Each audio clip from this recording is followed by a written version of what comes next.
Es el encuentro de las dos dimensiones de las personas humanas.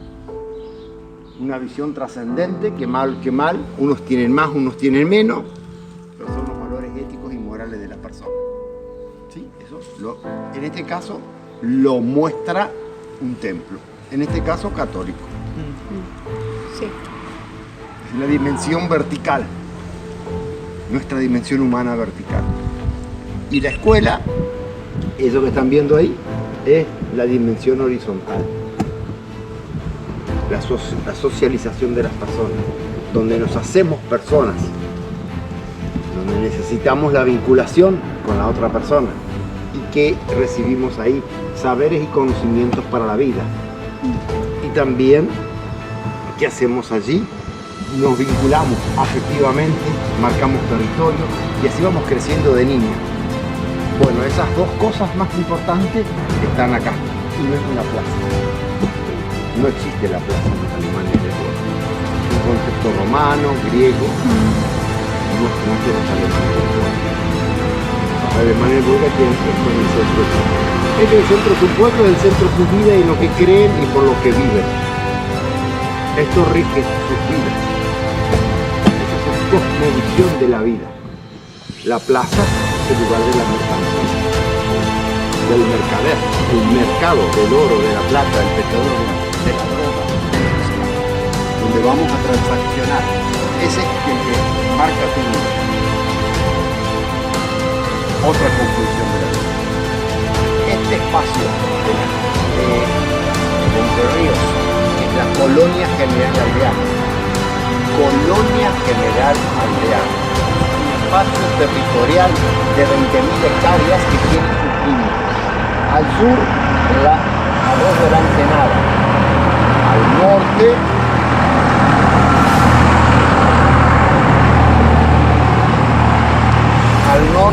el Arroyo Salto. El Arroyo Salto, hacia el oeste el río Paraná y hacia el este una recta que divide las chacras, que son la Colonia General Alvear, y las estancias. Eso fue creado allá por 1877 por el gobierno nacional, con la participación del gobierno provincial, para recibir al contingente que estaba, un grupo grande estaba en Brasil. A esto lo quería traer alemanes del Volga que habían salido de Rusia y estaban en Brasil. Sus delegados habían venido a hablar con el gobierno nacional, con Juan Dillon, firman un convenio para recibir a este grupo y traer más gente, y entonces el gobierno nacional para eso crea este espacio que se llama la Colonia General Alvear, que mucha gente confunde con la población o la ciudad o el paraje Alvear. Eso es otra cosa. Está dentro de la Colonia General Alvear, pero Alvear tiene su historia propia. Acá estamos hablando de la Colonia General Alvear. Así que crean para 1878 para recibir a este grupo de alemanes del Volga que estaban en Brasil, que no los pudieron traer, entonces llegan los demás desde Rusia y son establecidos días en Buenos Aires, unos días el primer grupo fue a principio de enero en Diamante y a fin de enero el otro grupo también llega al puerto de Diamante y después son traídos a este espacio donde estamos hoy acá nosotros, a un lugar que se llama la Chacra 100, conocido como Chacra 100, porque la Colonia General Alvear se dividió en chacras. ¿Qué es una chacra? Una chacra una chacra son 44 hectáreas, es medio cuadrado, que un cuadrado es de 1 kilómetro por 1 kilómetro. Todo nuestro territorio de la Colonia General Alvear está dividido en caminos que van de norte a sur y de oeste a este, que se encuentran cada kilómetro. Y eso es un cuadrado, eso son 90 hectáreas. La mitad es una chacra y se le puso número, la 1, la 2, la 3 y la 100 es donde el primer grupo migratorio traído por el gobierno nacional están por 5 o 6 meses hasta que se van a hacer sus aldeas. Allí durante 6 meses hay un conflicto muy grande entre los tatarabuelos y la administración del gobierno nacional, pues querían vivir en aldeas que, según su origen, porque venían de distintas aldeas de Rusia, de la zona del Volga, que querían mantenerse junto a la familia y viviendo en aldeas. Pero claro, aquí ya el gobierno nacional quería que cada familia viviera en una chacra, porque querían poblar los territorios. Para poder gobernar hay que poblar, entonces cada familia debía estar en su campo para producir. Era la concepción del gobierno nacional que creía que tenían que estar viviendo en el campo para poder producir. Agricultura, esencialmente, a lo que venían nuestros antepasados. Así que bueno, la Chacra 100 es ese espacio donde estuvieron estas 1000 personas por este tiempo, hasta que se dirime el conflicto entre vivir agrupados por aldeas según su origen o vivir en chacras. Los ancestros que llegaron en 1878, que estuvieron por ese tiempo, por ese lapso en la Chacra 100, que provenían de dos regiones distintas en la región del río Volga. En el río Volga habían, por lo menos, depende en qué año, hasta 200 pequeños pueblos, aldeas. Depende en qué año, cada una tenía 1000 habitantes. El censo es para que tengamos una idea de qué es una aldea. ¿Sí? Son un grupo de personas de 1500, 2000, 3000, depende de qué año, llegaron a ser algunas más. Y en dos regiones, porque el río Volga es como el río Paraná. Unos vivían desde el lado de la llanura, que vendrían a ser los de Santa Fe. Eso es el Wiesenzeit. Wiesen es el lado de la llanura de la pradera, como si fueran los que viven en Santa Fe.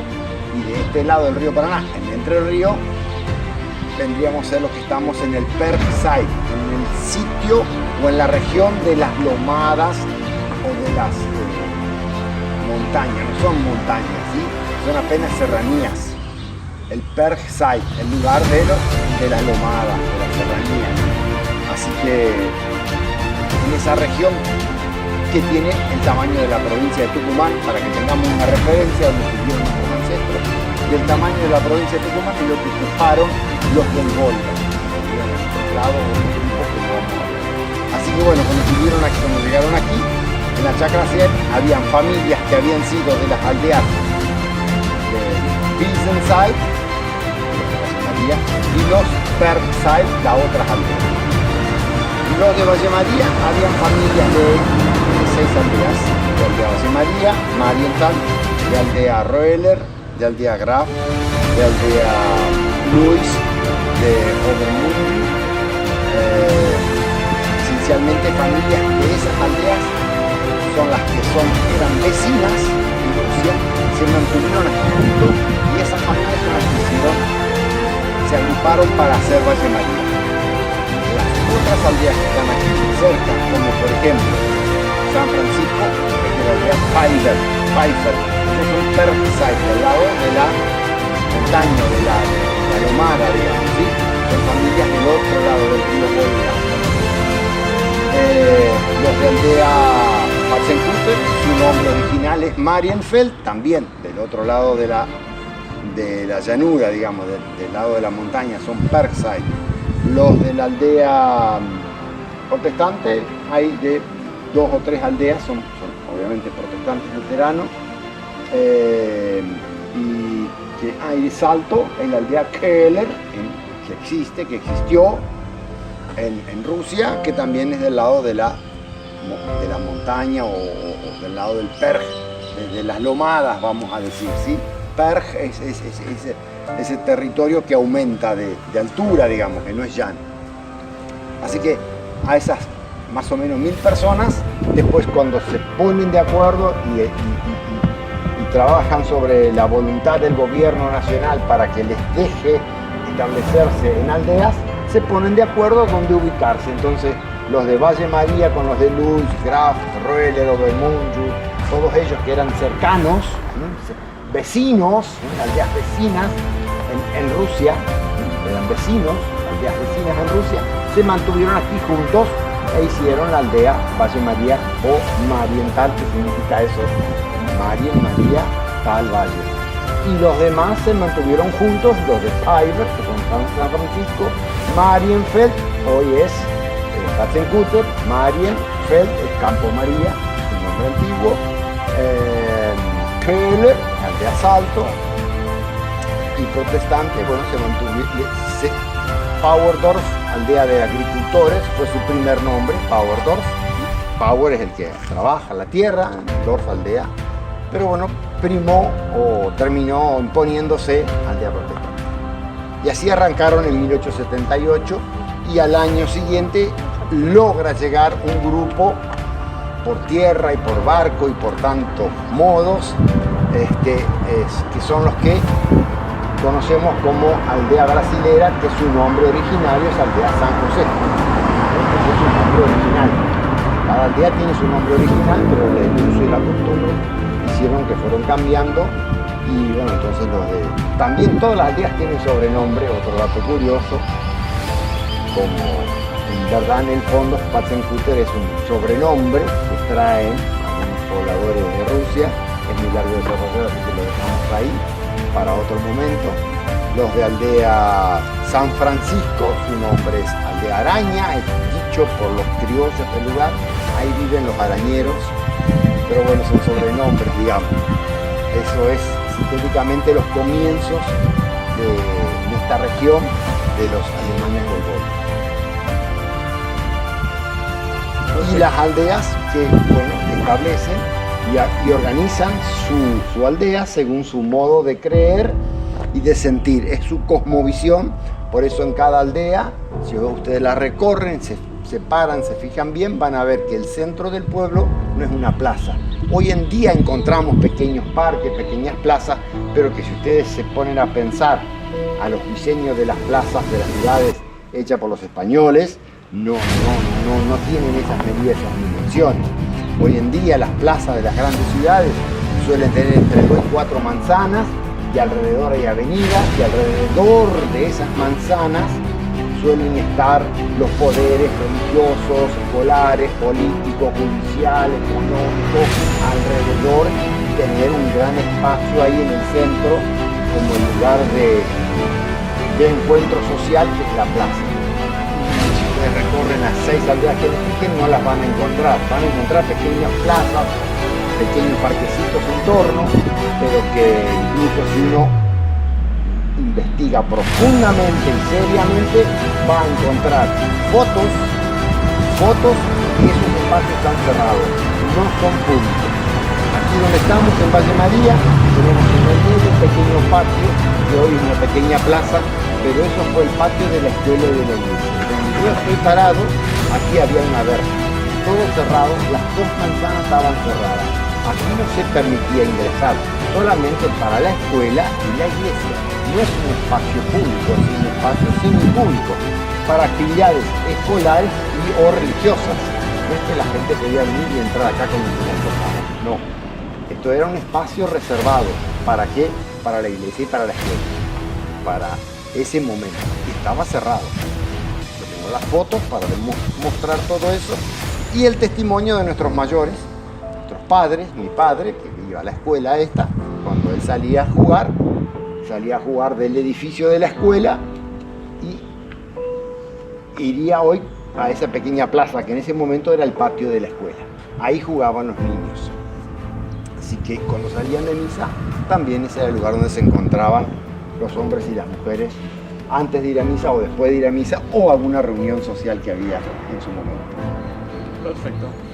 Prácticamente, no sé si Grabschenthal es un desprendimiento muy posterior de protestante. Ajá. Está fuera de la colonia General Alvear. El camino grande está acá y eso está afuera. Claro. No pertenece en su naciente a la colonia General Alvear. Es un desprendimiento de familias que se fueron de protestante y hicieron ese pequeño pueblo, que estaba en otro cuadrado. Eso no hay más nada, se borró eso. Habían, no sé si 10, 15 familias hicieron Grabschenthal. Después desmontaron y se ubicaron donde están ahora. Donde están ahora no es el lugar donde nació. Porque tampoco eran muchas familias las que fueron así. San Francisco sí fue muy grande, pero no le ayudó la ubicación. Estaba muy lejos de la ruta, muy lejos de todo, hasta que le llegó, digamos, por decir, la luz, fue muy al final, muy en el 50, 60. Sí, y muchas familias de allí fueron fundadoras de otra aldea, de aldea Santa María, por ejemplo, que está al norte de Cerrito. Familias de ahí también están radicadas o fueron originarias de hoy Santa Anita. Muchas familias de distintas aldeas. Así que razones, quién sabe cuáles más habrá motivacionales de cerca. Es difícil saberlo. También a nosotros Valle María le ayudó que estaba al lado de la ruta. Le llegó rápidamente el correo y el telégrafo. El telégrafo y el correo, nosotros no tenemos dimensión lo que significó para la gente. Es estar conectado con el mundo. Hasta antes la gente no recibía ni cartas. Imagínense, una señal de comunicación. Mi abuelo fue el primer jefe del correo. Si a alguien le interesa la historia del correo y el telégrafo en Valle María, está en un post investigado largamente. Mucho para leer ahí. Pero fue impresionante que lo hayamos recibido nosotros y las otras aldeas tenían nada más que una estafeta. Acá había correo y telégrafo. ¿Saben lo que es eso? Es como que nosotros no tuviéramos más internet por... Argentina deja de tener internet por 5 años. ¿Cómo quedamos? Al respecto a otros países que sí tienen. Desconectados. Vamos a perder. Vamos a ganar en otras cosas, obviamente. Capaz que no sé, qué sé yo. Esos son juicios de valores. Yo me acuerdo que estaba y vos llamabas y una persona enchufaba y ahí se conectaba con la casa. Con la casa, claro. O sea, vos llamabas a una central. Sí. Esa central enchufaba, ponía un cosito así, un chupetito, y ahí se conectaban con la otra casa. Eso era el correo ya. Ese era telégrafo. Era el teléfono. Que no era directo. No era directo. Vos llamabas a una central y de ahí enchufabas. Le pedías a la señora, también le pedías a la señora comunicación con Buenos Aires y te decía capaz que 2 horas, dentro de 3 horas te comunicaba ella con ese número. No es que vos te comunicabas directo, hacía un puente. Así que imagínense eso, vos hablan en el 60, 70. Sí, 70. Claro, imagínense en el 20, en el 10. Estaba acá, claro, después está acá. Sí, en el 20, en el 10. Sin correo, sin telégrafo. Entonces, bueno, esta aldea tuvo la ruta, tuvo eso que hizo que la parroquia siempre estuvo acá. También un factor de poder. Sí, de poder en todos sentidos. Actualmente no está, no era esta, era otra. No, hay, léelo, hay 3 historias, 3 templos, vamos a decir. ¿Sí? Pero siempre estuvo la parroquia, es la administración de todas las capillas de toda la colonia General Alvear estuvo acá. Los franciscanos que estuvieron 10 años y los del Verbo Divino que estuvieron desde 1890 ahora, tuvo la administración de la parroquia acá. Con los colegios en cada capilla. En cada aldea había una escuela a cargo de los sacerdotes y de las hermanas. Y acá estaba la administración de todo ello. Vamos a ver. El horario, museo.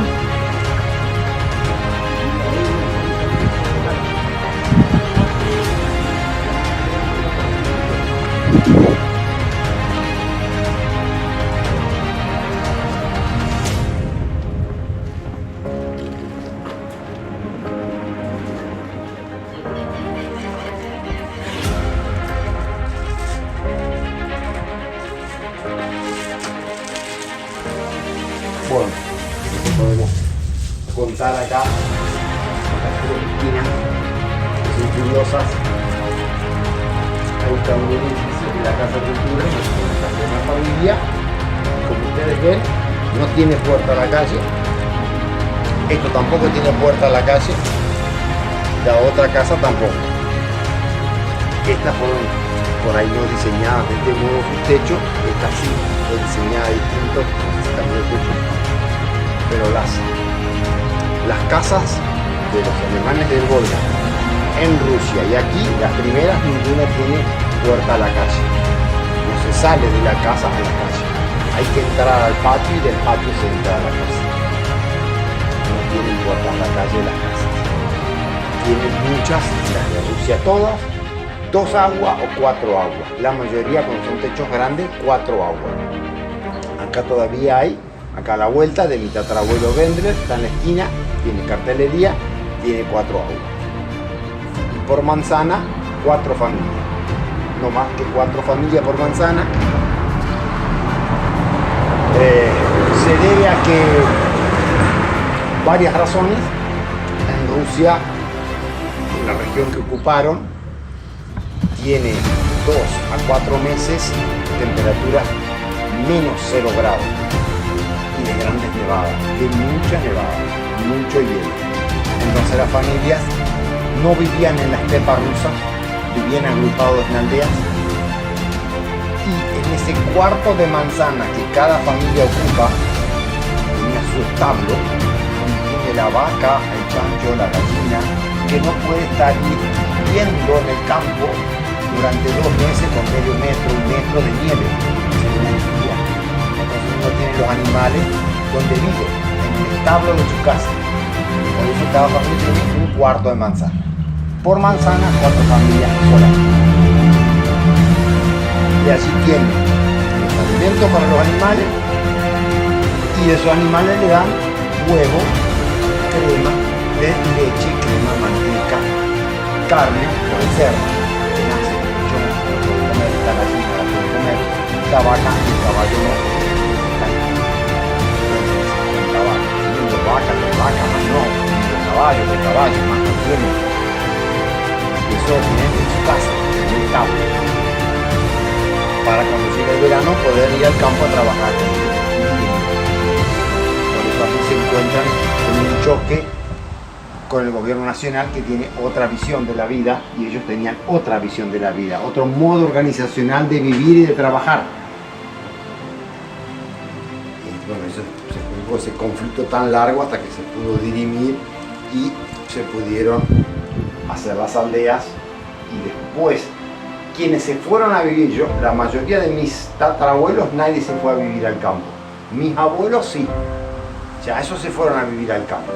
Ya se dieron cuenta que ahí no hace 20 grados bajo cero, que no cae nieve, que no le van a robar las vacas, que puede tener en vez de 2 vacas 10, en vez de tener 20 gallinas puede tener 100, puede tener pato, ganso, mucho más que en Rusia.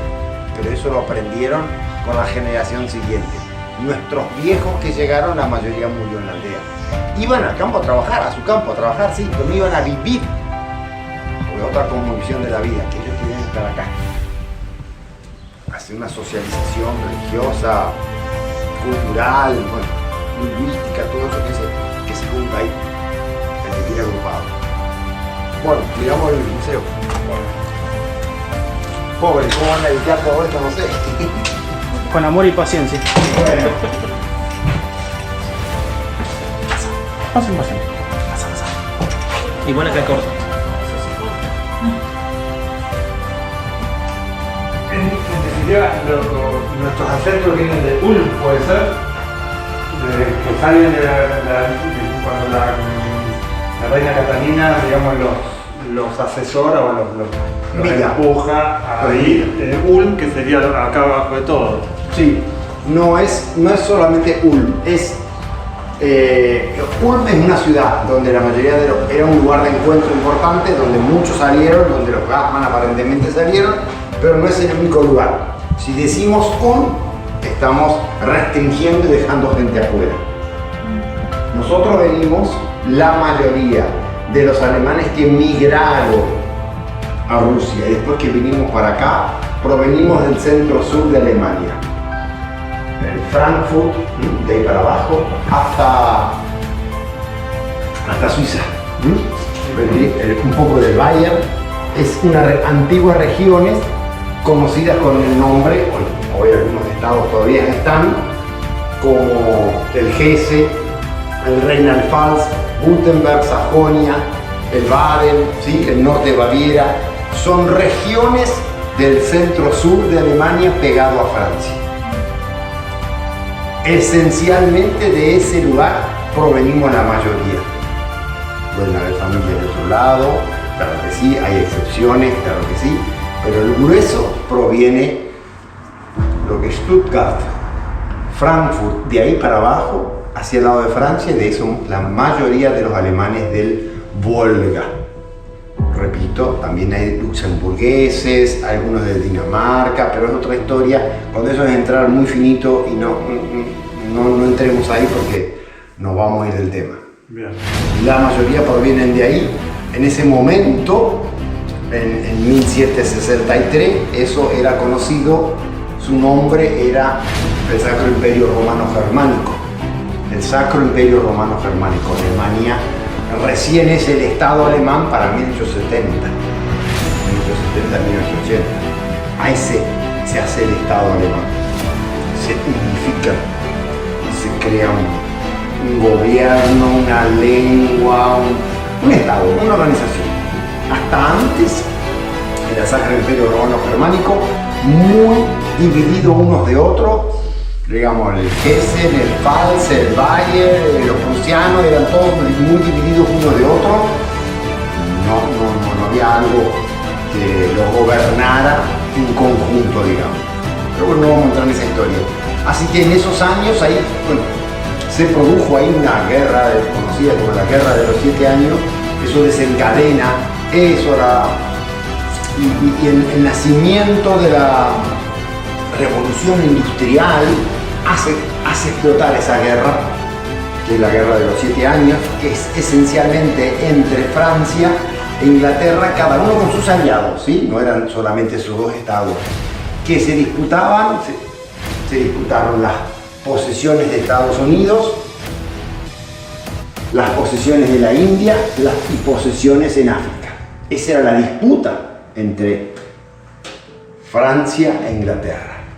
O sea, sabemos que ganó Inglaterra, por eso Estados Unidos quedó totalmente a manos de los ingleses. La India, sabemos que quedó a manos de los ingleses, y muchas posiciones en África. Por eso tuvo tanto éxito la revolución industrial en Inglaterra, porque de allí tomaban los insumos para la producción después en masa, en cadena, y la ubicación de sus productos después en esos mercados.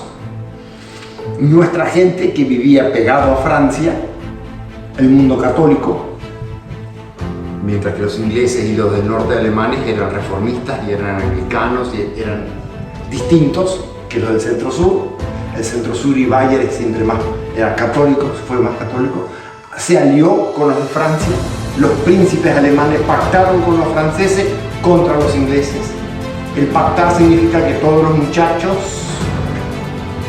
tienen que sostener la guerra. La guerra se sostiene por los pueblos.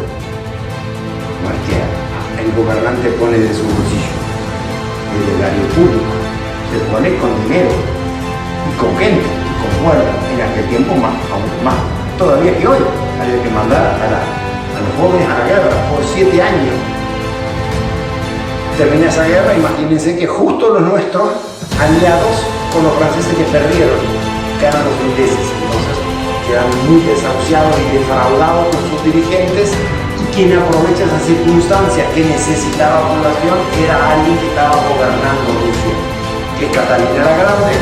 Por eso invita para poblar territorios, hacer fronteras, asegurar territorios con gente y lograr también una modernización de la agricultura.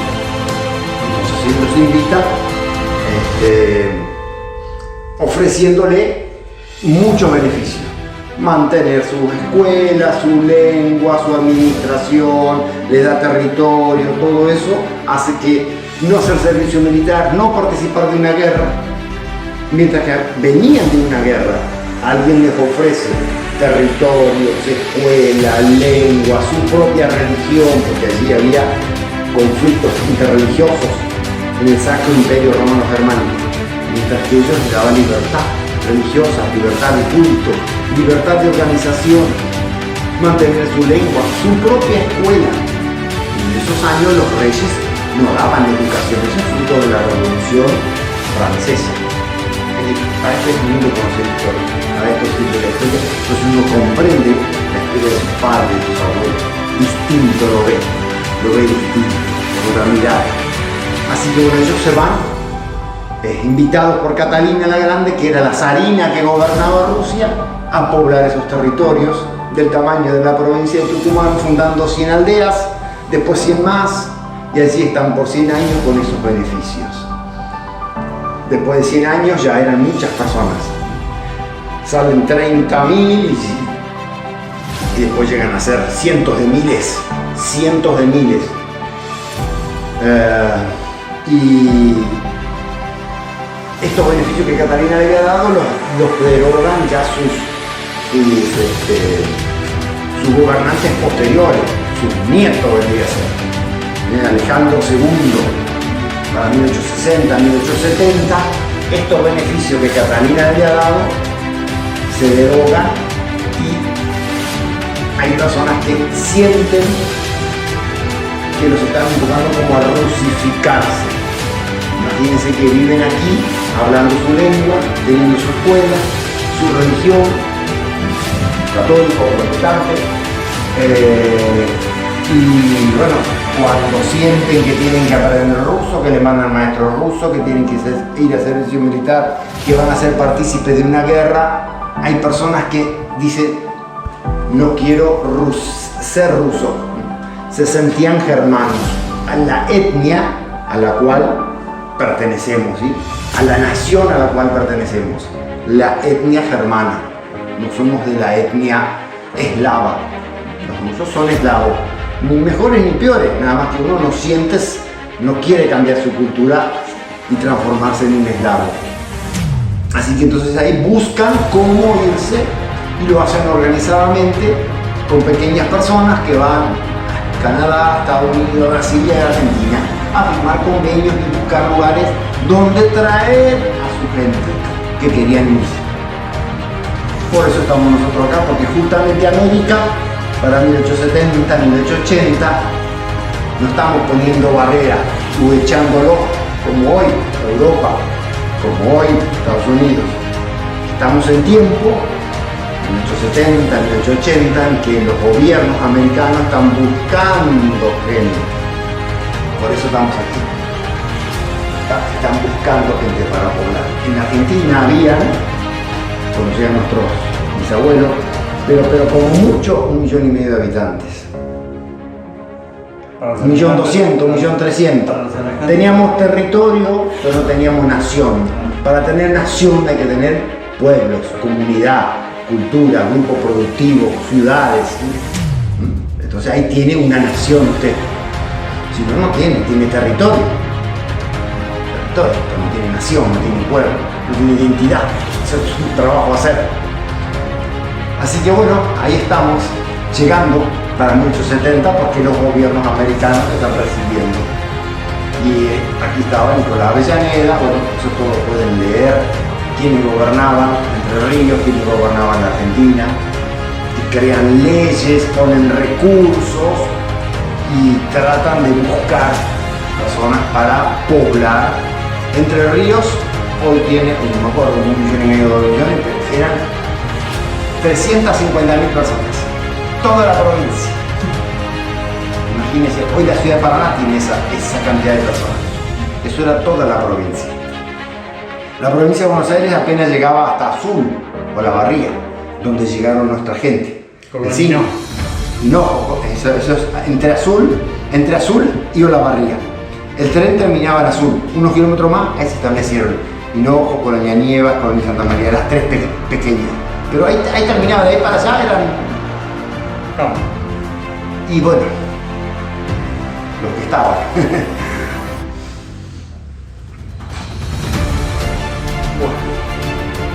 Pero esto es lo que yo decía que era el mapa de la colonia General Oleaga. Este arroyo en la Ensenada, al sur, al norte, el arroyo Salto, aquí hoy está la aldea brasilera o aldea San José,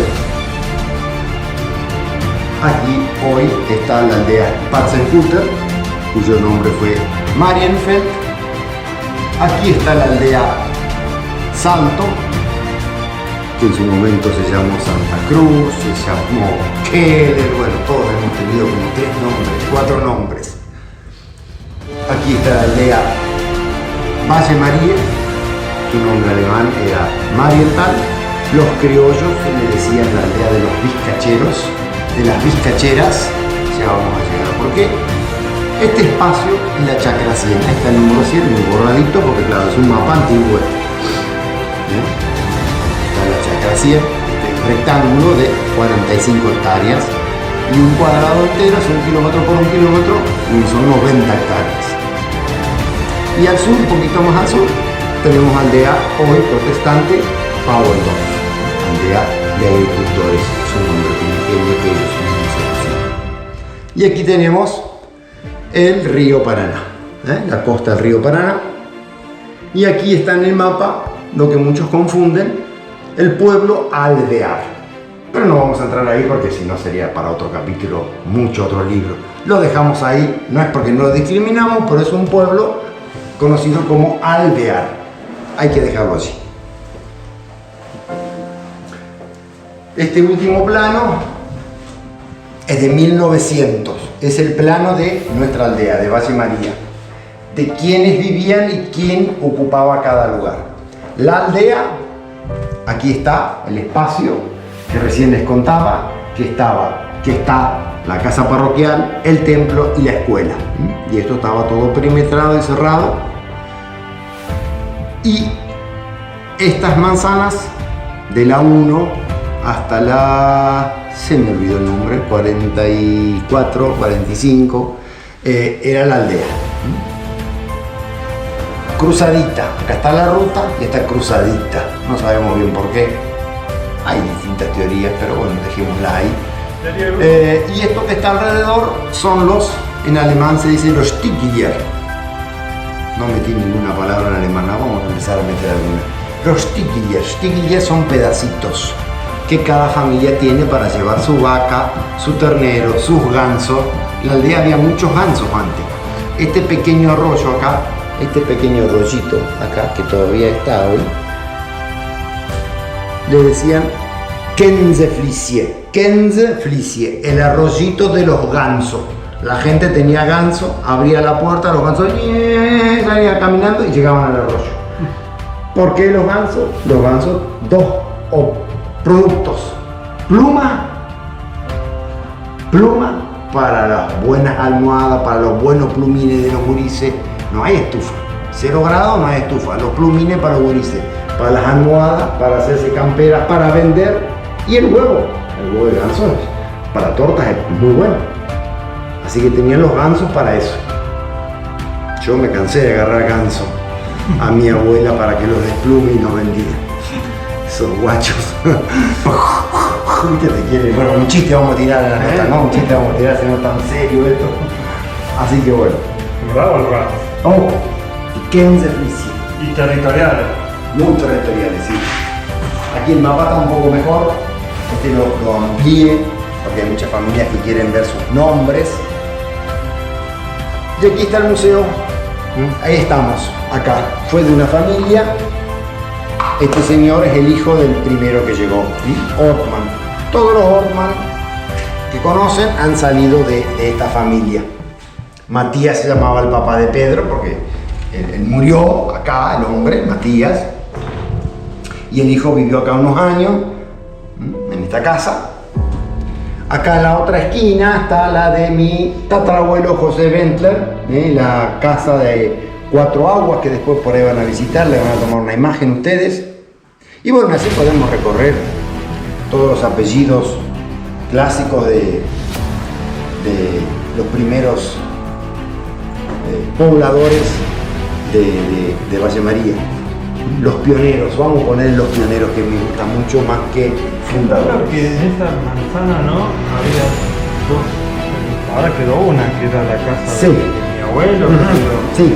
Después, sí, Matías se fue a Santa Anita. Perdón, a hacer San Miguel. Acá hay para estudiar, todo para estudiar. Acá, uno sigue a estudiar, Él se fue a hacer San Miguel. No sé qué año, no me acuerdo todo. Pero él se fue. Y eso, no sé si se lo dio, se lo regaló, le dio unos mangos y No, porque esa es parte es de las monjas, de las monjas. claro. Claro. Y el otro quedó ahí, que Quedó ahí. mi abuelo y Exacto. ese pedacito de Ese esa pedacito. manzana queda, Sí, sí. digamos, del pueblo, ¿no? Ujú. Sí, sí.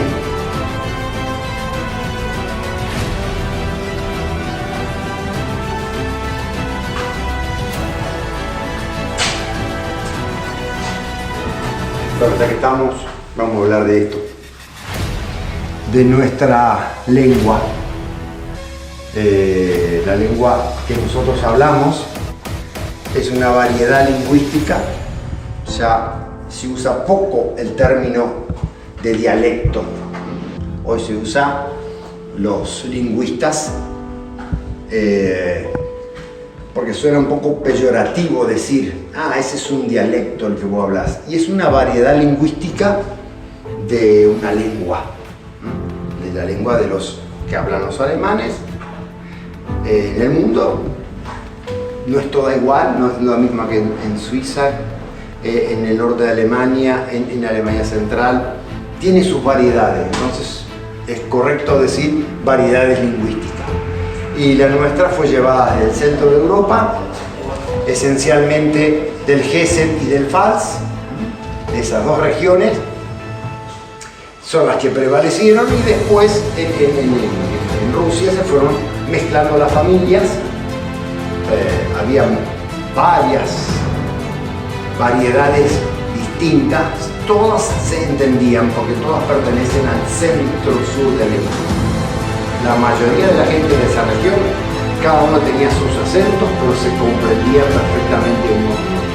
Por eso a veces algunas comidas tienen nombres un poquito distintos, justamente por eso, porque provienen de familias de regiones distintas de lo que fue antiguamente el alemán.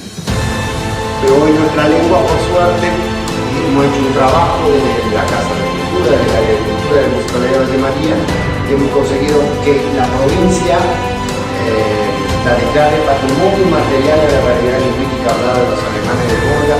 Hace poco tuvimos un congreso y estamos en un trabajo de recuperar y ponerla en valor. Ese es el trabajo.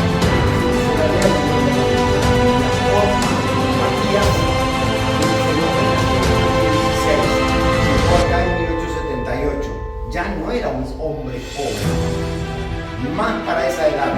¿Qué tamaña decisión tomó esa persona? ¿Qué tamaña decisión tomó esa persona? Nació en el 16 y en el 77 vende todo y se tiene en su familia.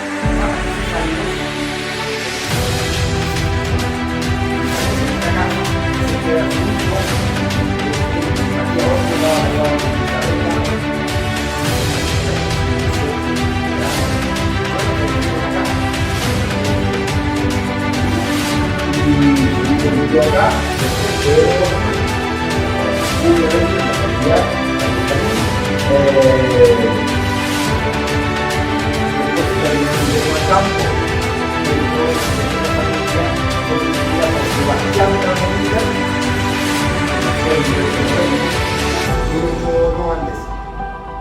Sí, 1890 nació Sebastián.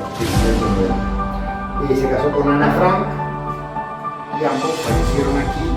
Y la última de sus hijos es María Teresa, conocida como la Lach Marigie, porque siempre se reía. Y siempre se reía. Fue la última que vivió acá. La encontraron aquí, tocaba la campana, ayudaba mucho a la iglesia, etcétera, etcétera, etcétera. Y por eso todo el mundo le decía así la Lach Marigie. La María que ríe, la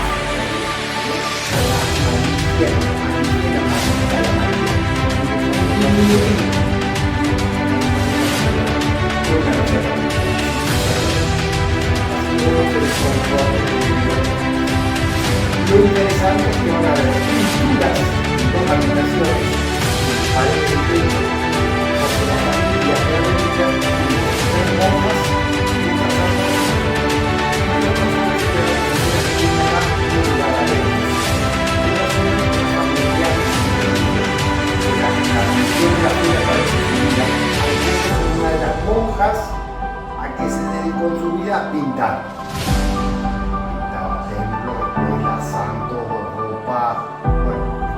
eligió, esa es su vida, digamos, como monja, así como hay monjas que son docentes, que son enfermeras, que son cocineras, que son... No, ella era pública.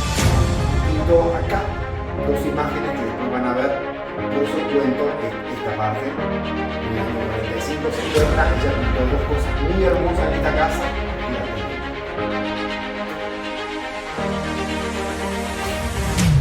Bueno, cortás si querés que no, lo que yo les decía.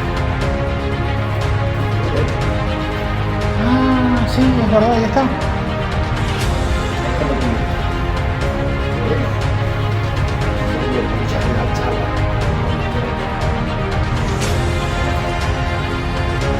Mira, bastante de la iglesia. ¿Ves? ¿Cómo está todo cerrado? No puede estar. Bueno, ahí tenés el museo. Ahí tenés el museo y mirá enfrente del museo el muro que había acá. 2 metros de alto mínimo. Todo cerrado. Acá estamos nosotros ahora. Este enfrente. Acá el jardín de la parroquia. ¿Ven? Mirá. Bueno, así todo cerrado. ¿Qué importa de esta foto? No los novios. Esto. ¿Lo ves la reja? Acá. Seguía para allá, hasta el colegio. Todo no es público, no hay clase.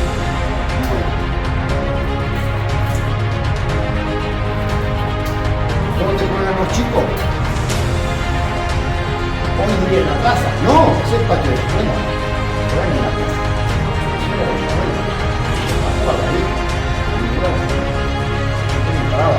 Solamente con la cosa religiosa y con la tierra.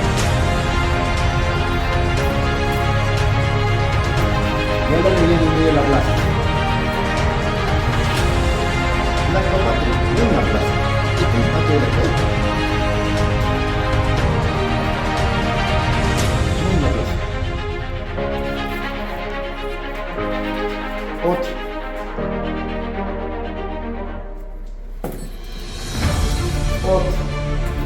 Es la escuela hoy. Este es 1910. Para el centenario de la Argentina.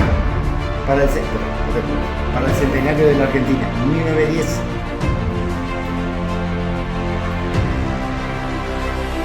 Bueno, entra a mi perfil y puedes descargarte, vas a mirar. Este es el segundo templo.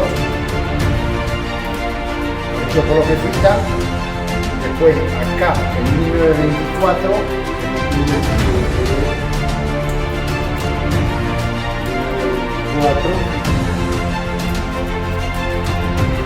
esto se mantiene acá, se mantiene esto. 24. En 1960 se revoca esto, se cambia la aguja, se revoca. Se empieza a construir la nave, alrededor de esto, la nueva nave. La nueva nave.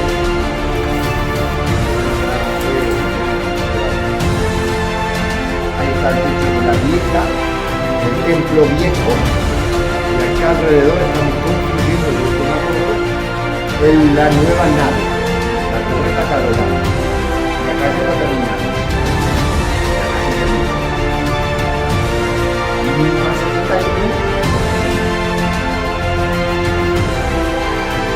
Hay un proceso. No hay nada, no hay planos, pero por acá de fotografía. Por eso no hay registro fotográfico, hay descripción de las personas. Nicolás Gamba debe ser mi bisabuelo. Y no sé el tuyo, es mi tatarabuelo, creo que tiene que ser más tátara. Que tiene que ser, no sé, yo sí, pero soy el tátara. Es mi tatarabuelo. Así que bueno, acá hay fotos de las familias que acercan al museo y lo que le hacemos es encontrarle la información de las personas que están en la foto. Si no, no lo pongo porque le hacemos una foto sin saber quién es. Así que bueno, acá están las personas que han traído su familia y algunas son fotos, otras son de acá. acá está este ingreso a la casa. Ahí se entra a la cocina. A la cocina.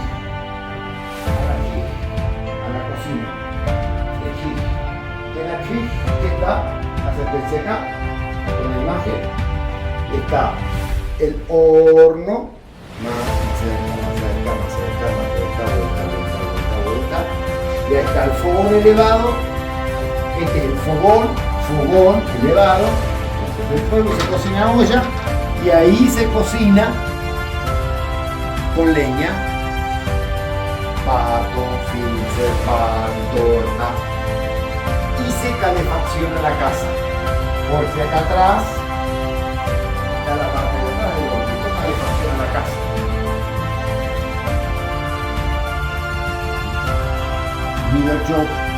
...1820 en Rusia, 1800, 20 grados bajo cero, nieve. ¿Cómo se calefacciona la gente con esto?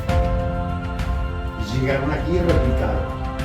Con los años toda la gente desarmó este horno y lo llevó afuera, o puso esta parte hacia afuera para que no caliente tanto la casa. Pero estas dos familias nunca lo arrancaron, así que esto no es una reconstrucción, es un original de cómo construían sus hornos dentro de la casa. En Rusia, bien.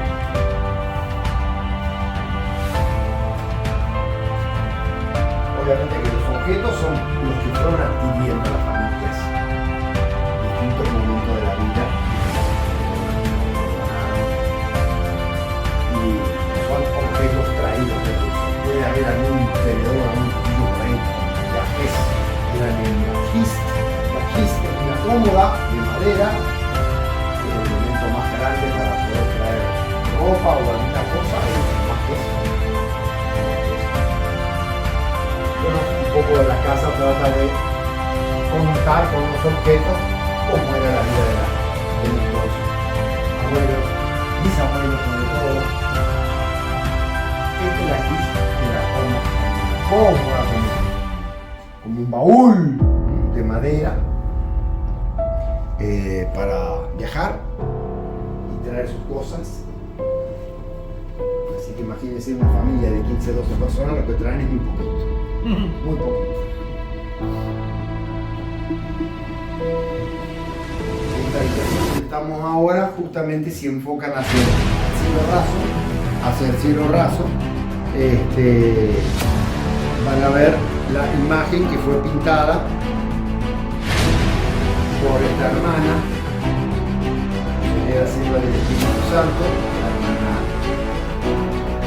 Ana, 150.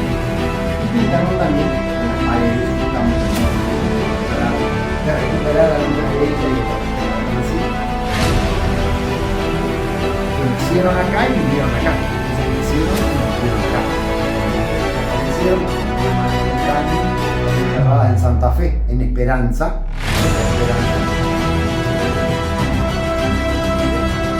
Dejaron su legado.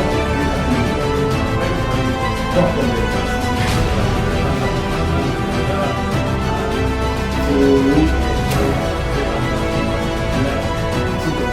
Un hogar.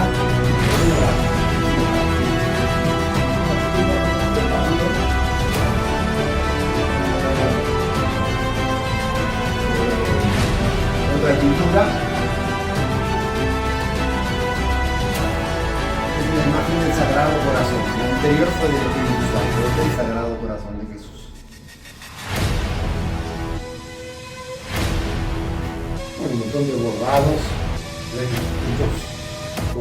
con frases muy típicas en alemán. Dein Engel schützt dich. El ángel de la guarda te proteja a vos. El ángel de la guarda te proteja a vos.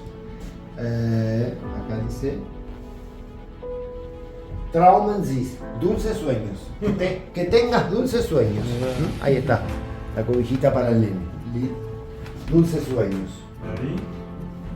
Nur ein Viertelstunden.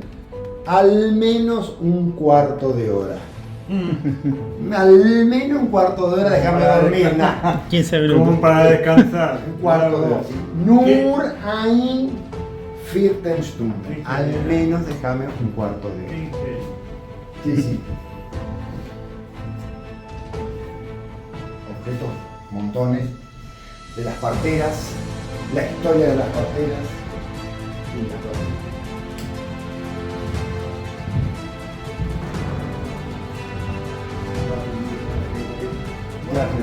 Bueno, acá.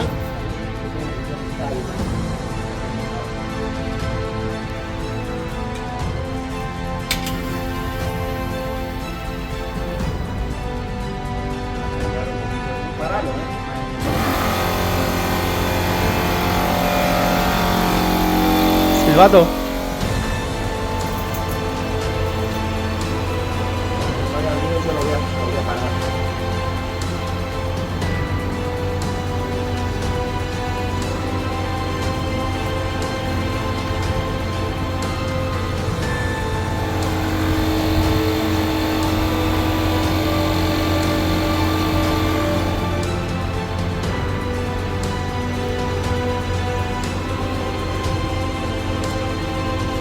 En este espacio, que es el patio del museo, tenemos algunos objetos, sobre todo que usaron los herreros y los carpinteros, tan importantes, una profesión muy importante en toda aldea.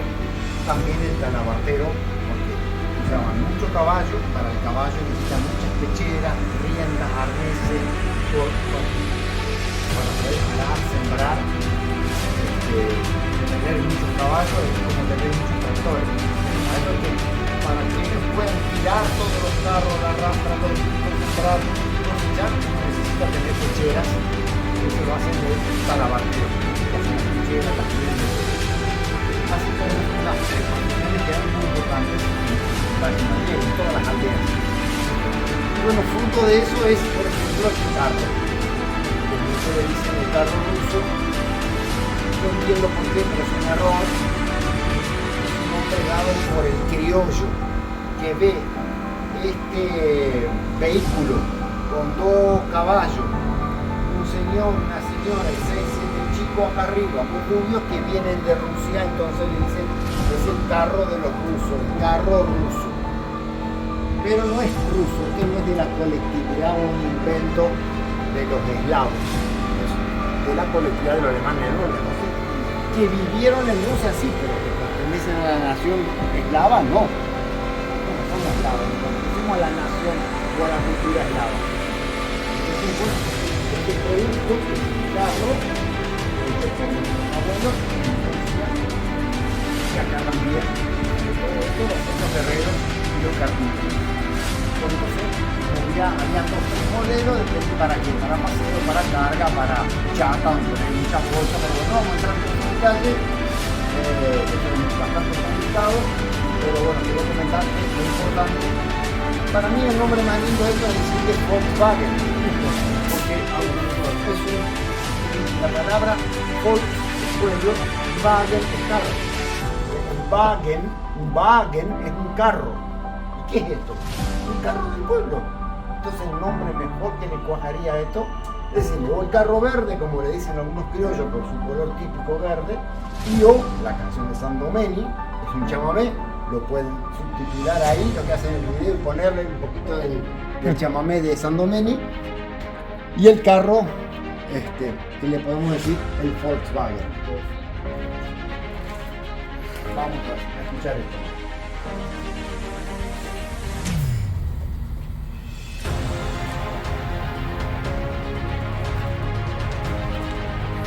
Esta imagen es una máquina a vapor que desgranaba el trigo.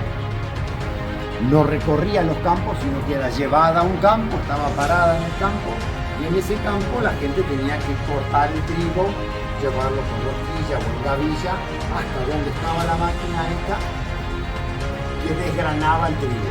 Y la paja alimentaba produciendo vapor en esta máquina. Obviamente que toda la gente que estaba alrededor tenía que llevar su trigo ahí, y aquí trabajaban muchas personas, 20 personas, 30 personas, tenían un silbato que era utilizado para avisar que necesitaba más agua, que iban a comer, que paraban para engrasar, que tenían que traerle más trigo. Y bueno, ese silbato anda a vapor, a viento, su funcionamiento es como cuando nosotros silbamos. Al pasar el viento por nuestros labios, ¿qué hacemos? Chiflamos, silbamos. Bueno, esto funciona del mismo modo. Nosotros pudimos recuperar un silbato que fue de una máquina de una familia de acá de José María y lo tenemos aquí. Ahora se lo voy a hacer escuchar. El Pfeifsturm, Pfeif silbato. Y bueno, les digo que suena fuerte.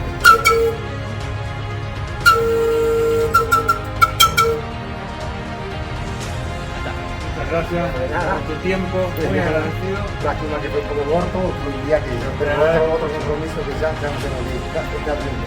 Vamos. A ustedes, Muchas gracias. A ustedes, muchas gracias. Muchas gracias por venir y interesarse en la historia nuestra.